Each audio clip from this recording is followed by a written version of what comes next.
तुम्हाला माहितीये का, देवाला अर्पण केलं जाणारं एकमेव असं फूल आहे जे झाडावरून तोडलं जात नाही, तर जमिनीवर पडल्यावरच उचललं जातं.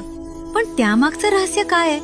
पुराणांमध्ये सांगितलेल्या एका लोकप्रिय आख्यायिकेनुसार समुद्र मंथनातून प्रगट झालेला दिव्य पारिजात वृक्ष स्वर्गात लावण्यात आला. असं म्हणतात की पारिजातिका नावाच्या राजकुमारीच प्रेम नाकारल गेल्यानंतर तिने अग्नीत उडी घेतली. तिच्या त्यागातून पारिजात वृक्षाचा जन्म झाला. मृत्यूपूर्वी तिनं शाप दिला, मी कधीही सूर्याकडे पाहणार नाही आणि माझी फुले कोणाच्याही हातानं तोडली जाणार नाहीत.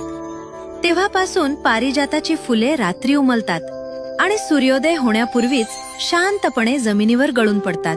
म्हणूनच आजही भक्त पारिजाताची फुले झाडावरून तोडत नाहीत. जमिनीवर पडलेली फुलेच श्रद्धेने उचलून देवाला अर्पण करतात. हीच आहे पारिजाताच्या शापामागची अद्भुत